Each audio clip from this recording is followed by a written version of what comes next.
Cement, சர்க்கரை இது ரெண்டையும் வச்சு ஒரு பேட்டரி செய்ய முடியுமான்னு கேட்டா என்ன சொல்வீங்க? நம்பவே முடியலல்ல.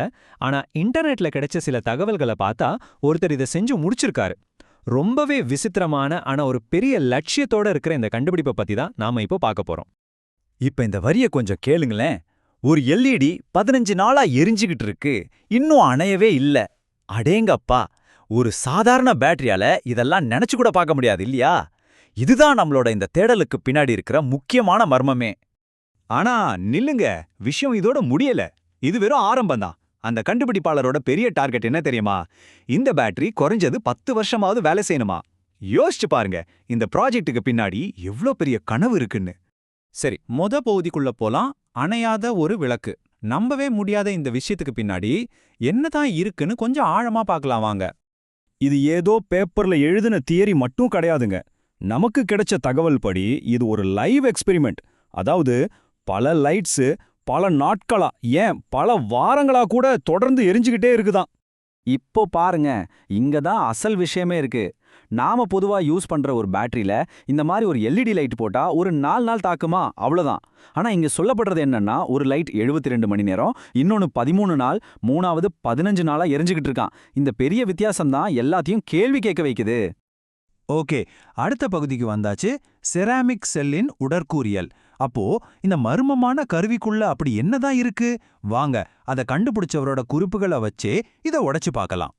நியூட்ரோபொட்டானிக் பல்ஸ். ஆமா, இதுதான் அந்த கண்டுபிடிப்பாளர் தன்னோட படைப்புக்கு வச்சிருக்கிற பேரு. கேட்கவே ரொம்ப வித்தியாசமா இருக்குல்ல?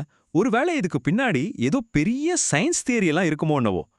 ஆனா இதோட பாகங்களை பார்த்தா ரொம்பவே சிம்பிளா இருக்கு. ஸ்டெப் 1 ஆனோடுக்கு வேஸ்டான அலுமினிய கம்பி. ஸ்டெப் 2 கேத்தோடுக்கு யூஸ் பண்ணின பேட்டரியிலேருந்து எடுத்த கிராஃபைட் ராட். அப்புறம் ஸ்டெப் 3 இது எல்லாத்தையும் ஒன்னா சேர்க்கிற ஒரு மர்மமான செரமிக் பேஸ்ட். அவ்வளோதான். அப்ப பாருங்க, இது ஏதோ வீட்ல செஞ்ச ஒரு பொருள் மட்டும் இல்ல.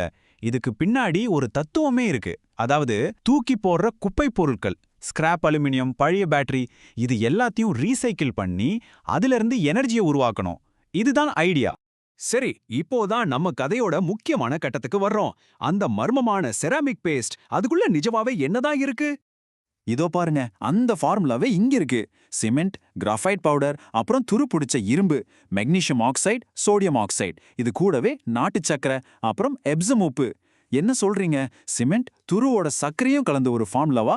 ரொம்பவே விசித்திரமா இருக்குல்ல? ஒரு நிமிஷம் யோசிச்சு பாருங்களேன். சிமெண்ட், சர்க்கரை, இத வச்சு ஒரு பவர் சோர்ஸை உருவாக்க முடியுமா? நாம படிச்ச சயின்ஸுக்கே இது சவால் விடுற மாதிரி இருக்குதுல்ல? சரி, இப்போ இந்த கண்டுபிடிப்போட இன்னொரு பக்கத்தை பார்க்கலாம். வீட்டு தோட்டத்திலிருந்து விண்வெளி வரைக்கும் இவ்வளவு சாதாரணமான பொருட்களை வச்சுக்கிட்டு அவரோட கனவு எவ்வளவு பெருசுன்னு பார்க்கலாமா? அவரோட இலக்கு ஏதோ சின்னதா ஒரு லைட்டை எரிய வைக்கிறது மட்டும் இல்லையா. நம்ம ஃபோன்ல இருந்து எலக்ட்ரிக் கார் வரைக்கும் இன்னைக்கு உலகத்தையே ஆட்டி படைக்கிற லித்தியம் பேட்டரிக்கு ஒரு மாற்றம் உருவாக்கணும். இதுதான் அவரோட அல்டிமேட் கோல். அதோட நிக்கல. இந்த வார்த்தைகளை கேளுங்க. விண்வெளி நாகரிகத்திற்கான மேம்பட்ட குவாண்டம் தெர்மோடைனமிக் கண்டுபிடிப்பு. அப்பா, ஏதோ வீட்ல ஆரம்பிச்ச ஒரு சின்ன ப்ராஜெக்ட் இப்போ நேரா சயின்ஸ் ஃபிக்ஷன் கதை மாதிரி மாறிடுச்சு. அது மட்டும் இல்ல, இவர் சும்மா சொல்லிட்டு போகல. NASA, MIT, IIT, ISRO, DRDO இப்படி உலகத்தில் இருக்கிற பெரிய பெரிய அறிவியல் அமைப்புகளுக்கெல்லாம் நேரடியா சவால் விடுறார். மொத்த கதையும் இந்த ஒரு ஸ்லைட்ல அடங்கிரும்னு நினைக்கிறேன். ஒரு பக்கம் பாருங்க சிமெண்ட், சக்கரை, பழைய இரும்பு சாமான்கள். இன்னொரு பக்கம் லித்தியம் பேட்டரியை மாத்துறது, விண்வெளிக்கே பவர் கொடுக்கறது, நாசாவுக்கே சவால் விடுறதுன்னு இமயமலை மாதிரி ஒரு லட்சியம். சோ கடைசியா நம்ம மனசுல நிக்கிற கேள்வி இதுதான். எது ஒரு வீட்டு தோட்டத்துல நடக்கிற மேதைத்தனம்? எது ஒரு சாத்தியமே இல்லாத வெறும் கனவு? இது ரெண்டுக்கும் நடுவுல இருக்கிற மெல்லிய கோடு எது? இந்த கதையை வச்சு இதுக்கு பதில் சொல்ல வேண்டியது நீங்க தான்.